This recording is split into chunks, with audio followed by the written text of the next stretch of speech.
You may know a person for many years and still not know what stands behind his face.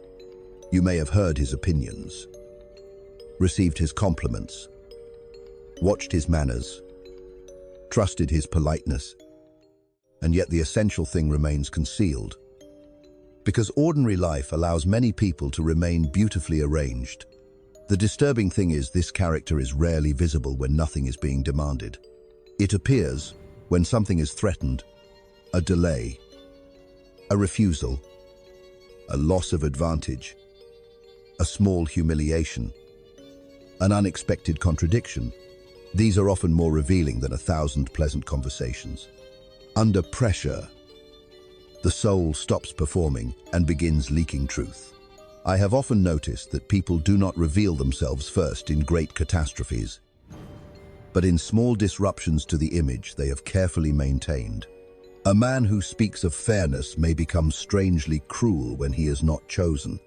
A woman who calls herself generous may become cold when gratitude does not arrive quickly enough.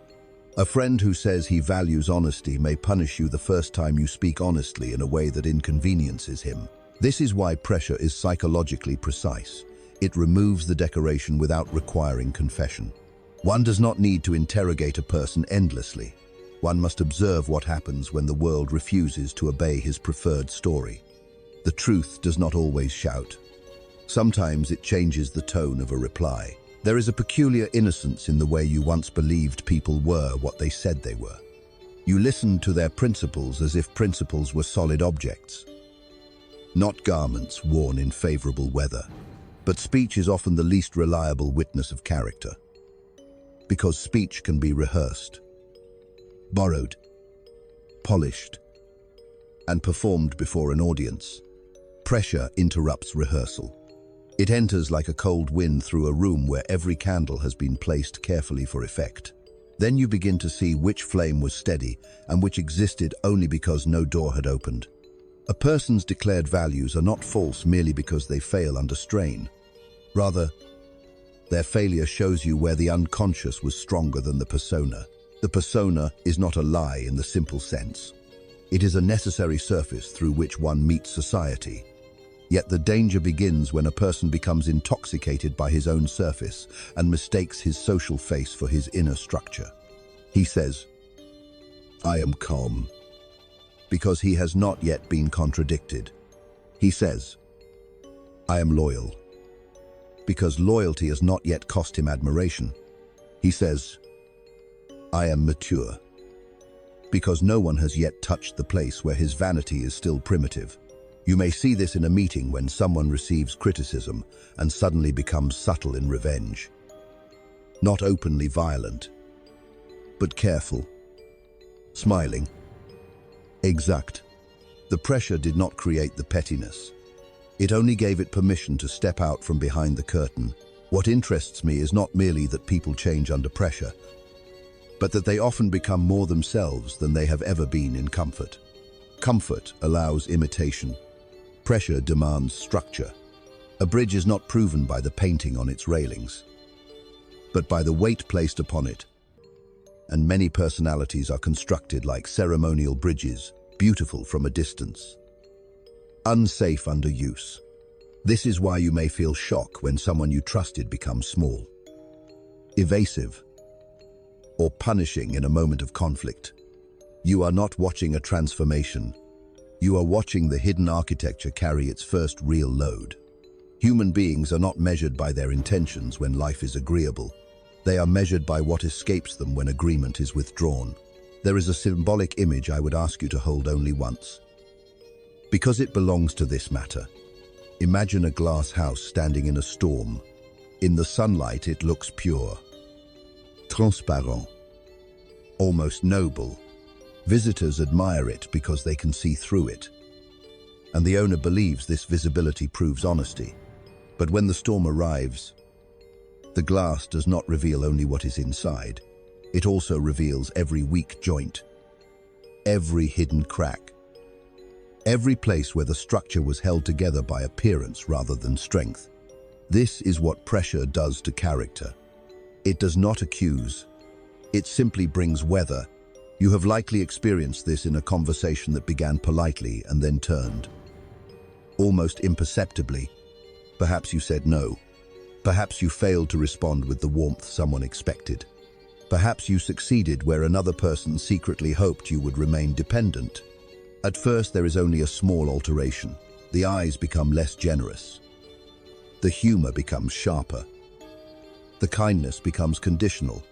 Then you realize the relationship had contained an unspoken contract. You were accepted as long as you played a certain psychological role. Many relationships are not built on love of the person, but on dependence upon the person's function. This is one of the colder truths of social life.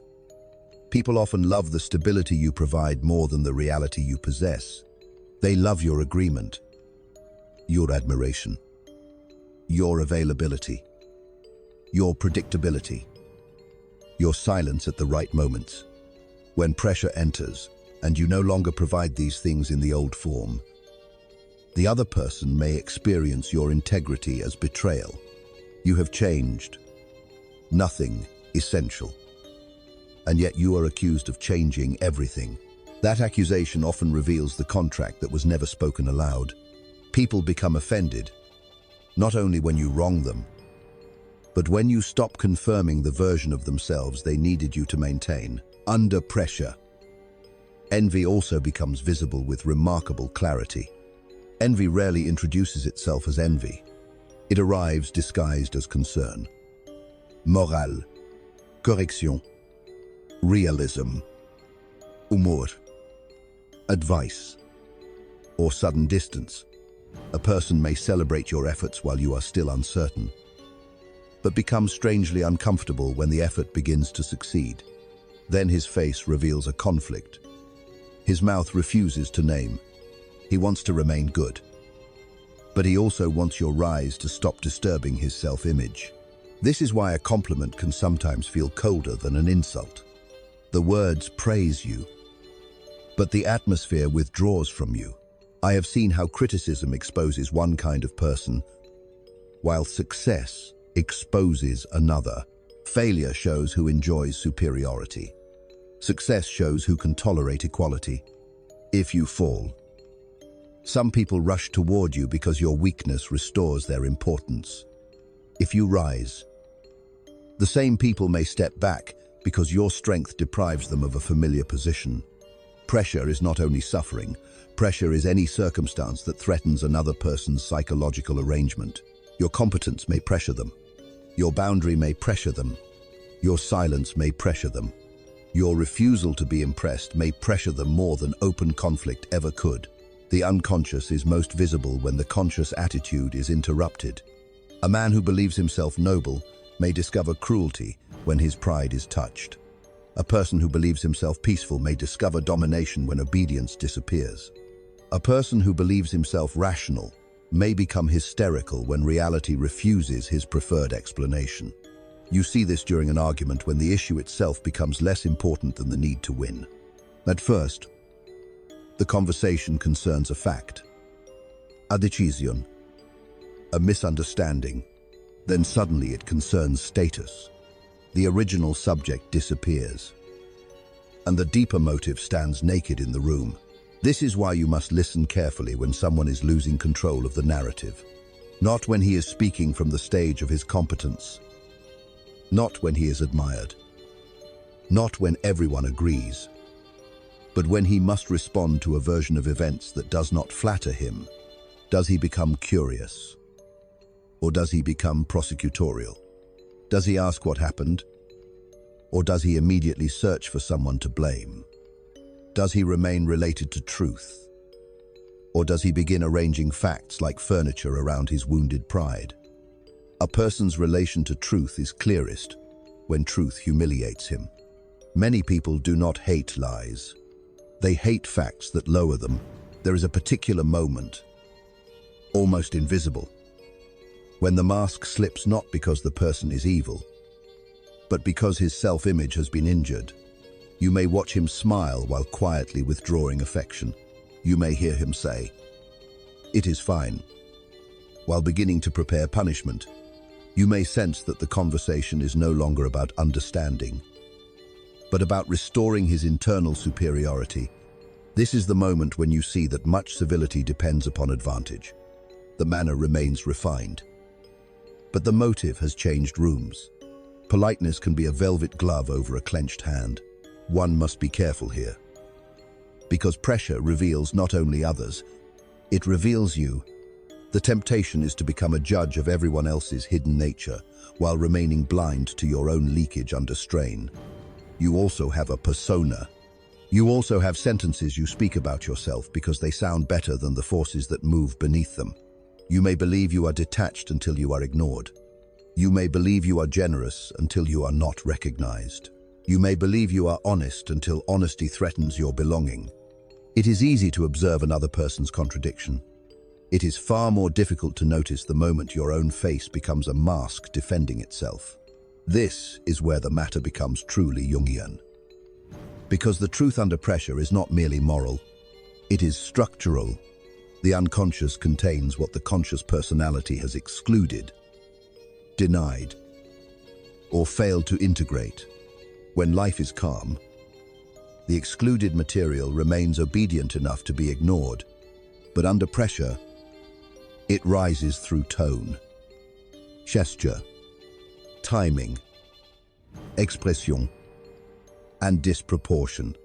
You say one sentence too sharply. You laugh at the wrong moment.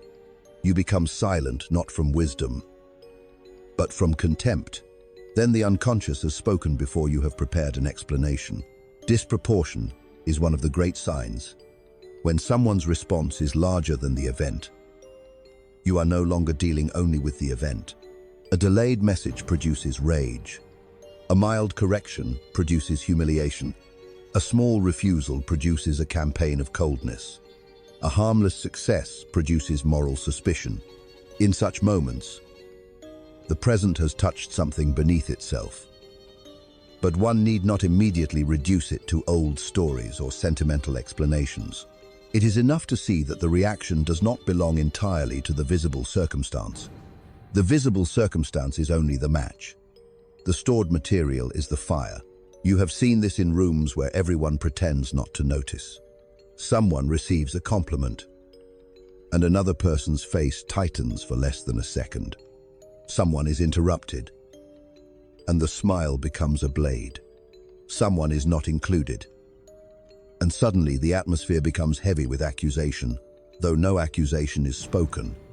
Social life is full of these small storms. They pass quickly because people are skilled at repair. But the psyche has already left evidence.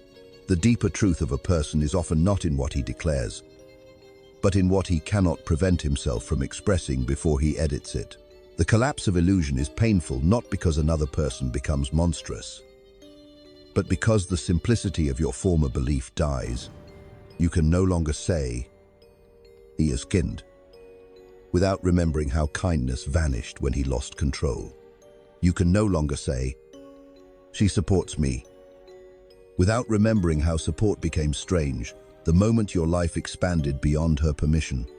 You can no longer say, "They are honest," without recalling how quickly truth was rearranged when their image was at risk.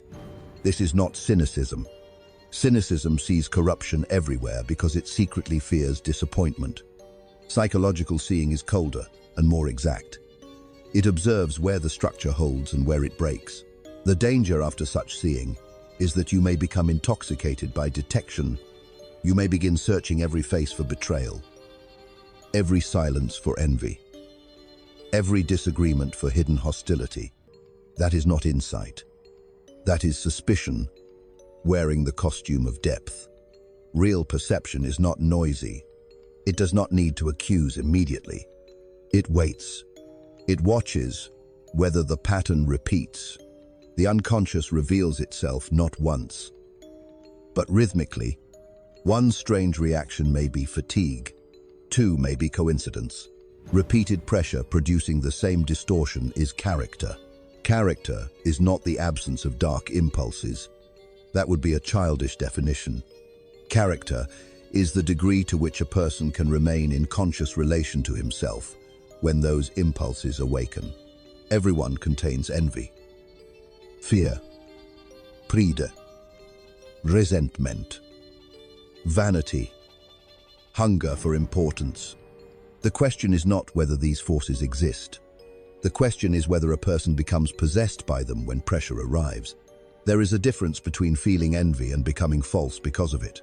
There is a difference between feeling wounded and constructing a punishment in the name of dignity. This is why apology also reveals character. Many people apologize only when the social cost of not apologizing becomes too high. They do not return to truth.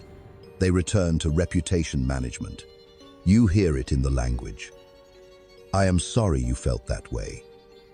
I was only trying to help. You misunderstood me. I did not mean it like that. These sentences may sometimes be innocent, but often they protect the self-image from contact with the act. A genuine apology contains the pressure of self-recognition. A false apology tries to escape that pressure while collecting the reward of appearing mature. Observe also what happens when someone is given power.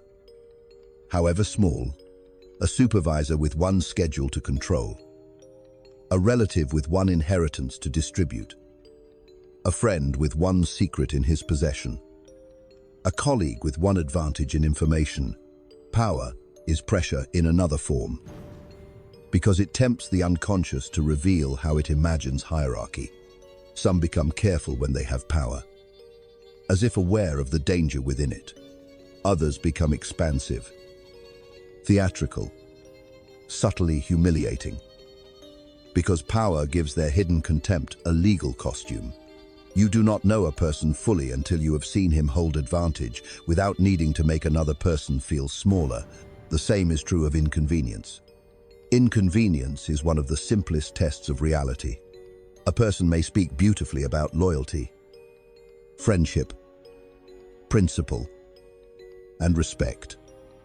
But when inconvenience appears, the truth often becomes economical. He suddenly has explanations, delays, exception, qualification. This does not always mean he is bad. It means the value was perhaps less embodied than advertised. An embodied value survives inconvenience. A borrowed value seeks applause in comfort and disappears when the bill arrives. At this stage, individuation does not mean withdrawing from everyone in disgust. It means becoming capable of perceiving without immediately collapsing into fantasy. You stop needing people to be pure in order to relate to them. You stop needing their words to erase their patterns. You stop confusing a pleasant surface with a stable center. Something in you becomes less easily hypnotized by warmth, charisma, shared language, or impressive ideals. You begin to ask a quieter question. What does this person become when reality resists him? This question changes how you listen. You hear not only what is said, but what is being defended. You notice whether humor is used to connect or to dominate. You notice whether concern appears only when control is slipping. You notice whether kindness has patience inside it, or only performance. You notice whether disagreement produces thought or punishment. And perhaps most unsettling of all, you notice these things in yourself. The observer is not outside the experiment. The observer is also under weather. When you return to the image of the glass house, you may understand why some people fear pressure more than failure itself. Failure is visible, but pressure makes structure visible. The storm does not care about the owner's description of the house. It does not care how often he has called it strong, transparent, honest, refined. It touches every seam. It finds the place where beauty was compensating for weakness. And after the storm, one cannot honestly admire the house in quite the same way. Because now one has seen not only how it shines, but how it holds. There is a loneliness that follows this kind of perception. Not the dramatic loneliness of being abandoned, but the quieter loneliness of no longer being able to participate in certain illusions. You sit at a table and hear people praise someone's charm, but you remember how that charm changed when contradicted. You hear someone described as loyal, But you remember the price he placed on loyalty when his pride was injured. You hear people speak of goodness as if it were a fixed possession. And you know goodness is often only untested behavior. This knowledge does not make you superior. It makes you responsible for seeing more than is convenient. The open realization is this pressure does not merely reveal whether a person is good or bad. It reveals what governs him when his preferred identity is threatened. Some are governed by truth, some by pride, some by fear, some by appetite, some by the desperate need to remain innocent in their own eyes. Once you see this, you can no longer be satisfied with surfaces. Yet you also cannot pretend that you yourself are without cracks. You begin to understand that every human being is a house under weather. And the storm is not an interruption of life, but the condition under which the hidden architecture finally speaks.